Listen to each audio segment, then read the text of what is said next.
मराठा साम्राज्य के इतिहास में छत्रपति संभाजी महाराज का बलिदान और उसके बाद मराठों का प्रतिशोध एक अद्वितीय गाथा है। यह कहानी केवल युद्ध और संघर्ष की नहीं, बल्कि मराठों के अपार धैर्य, दृढ़ संकल्प और रणनीतिक चातुर्य की भी है।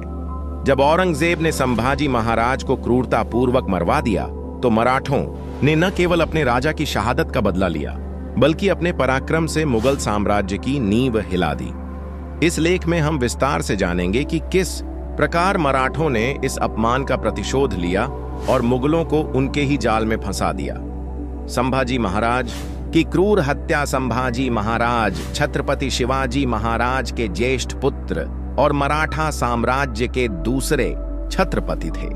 उनके पराक्रम और निडरता के कारण वे औरंगजेब के सबसे बड़े शत्रु बन गए थे। मुगल बादशाह औरंगजेब ने कई वर्षों तक उन्हें हराने की कोशिश की, लेकिन मराठा साम्राज्य की चतुराई और गुरिल्ला युद्ध नीति के कारण उसे सफलता नहीं मिली। उन्नानीन में गणेश जी नावजी और अन्य गद्दारों के विश्वासघात के कारण संभाजी महाराज और उनके सहयोगी कवि कलश को मुगलों ने पकड़ लिया। औरंगजेब ने उन्हें अपमानित करने और मराठों को डराने के लिए इस्लाम स्वीकार करने का प्रस्ताव दिया, लेकिन संभाजी महाराज ने गर्व से इसे ठुकरा दिया। इसके बदले औरंगजेब ने उन्हें 40 दिनों तक अमानवीय यातनाएं दी और 11 मार्च 1629 को संभाजी महाराज को पुणे के तुलापुर गांव में निर्दयता से मार दिया गया। उनका यह बलिदान केवल एक व्यक्ति की मृत्यु नहीं थी, बल्कि मराठा साम्राज्य को और भी उग्र बना देने वाली चिंगारी थी। मराठों का बदला। संभाजी महाराज की मृत्यु के बाद मराठा साम्राज्य कुछ समय के लिए संकट में आ गया था। कई लोग सोचने लगे थे कि अब मराठों का अंत हो जाएगा, लेकिन मराठाओं ने इसे अपने अस्तित्व की लड़ाई बना लिया। संभाजी महाराज के छोटे भाई राजाराम महाराज ने मराठा राज्य की कमान संभाली और उन्होंने मुगलों के विरुद्ध सशक्त प्रतिशोध अभियान की शुरुआत की। मराठा रणनीति और गुरिल्ला युद्ध। राजाराम महाराज और मराठा सरदारों ने मुगलों के खिलाफ एक लंबी युद्ध नीति अपनाई।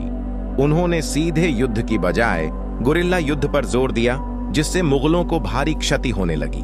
महाराष्ट्र के पहाड़, जंगल और दुर्गों का उपयोग करते हुए मराठों ने मुगलों पर छोटे छोटे हमले किए और उन्हें कमजोर करते गए। सिंहगढ़, पुरंदर और रायगढ़ पर पुनः अधिकार। संभाजी महाराज की मृत्यु के बाद मुगलों ने मराठा दुर्गों पर कब्जा जमाने की कोशिश की, लेकिन मराठों ने जवाबी हमला किया। मराठा सेनानायक संताजी घोरपड़े और धनाजी जाधव के नेतृत्व में मराठों ने एक एक कर मुगल ठिकानों पर आक्रमण किया। कुछ ही समय में मराठों ने सिंहगढ़, पुरंदर, रायगढ़ और कई अन्य किलों को पुनः अपने अधिकार में ले लिया। मुगलों की आपूर्ति लाइनों पर हमला। मराठों ने मुगलों के रसद आपूर्ति मार्गों पर लगातार हमले किए, जिससे मुगलों को भोजन और सैन्य सामग्री पहुंचाने में कठिनाई हुई। इस रणनीति ने औरंगजेब की सेना को बहुत नुकसान पहुंचाया और वे थकने लगे। मुगल सेनापतियों की हत्या। मराठों ने कई मुगल सेनापतियों को मारकर उनके हौसले पस्त कर दिए। सबसे महत्वपूर्ण घटनाओं में से एक थी मुगल सेनापति कमरुद्दीन खान की हत्या, जो औरंगजेब के विश्वास पात्रों में से एक था। इसके अलावा मराठा वीरों ने औरंगजेब के बेटे शाह आलम को भी परास्त कर दिया। संताजी घोरपड़े और धनाजी जाधव का अद्वितीय पराक्रम। संताजी घोरपड़े और धनाजी जाधव ने मराठा प्रतिशोध की अगुवाई की। उन्होंने मुगल छावनियों पर अचानक आक्रमण करके उन्हें तहस नहस कर दिया। एक बार तो संताजी घोरपड़े ने औरंगजेब के मुख्य तंबू पर ही हमला कर दिया था, जिससे मुगल सेना में भारी अफरा तफरी मच गई थी।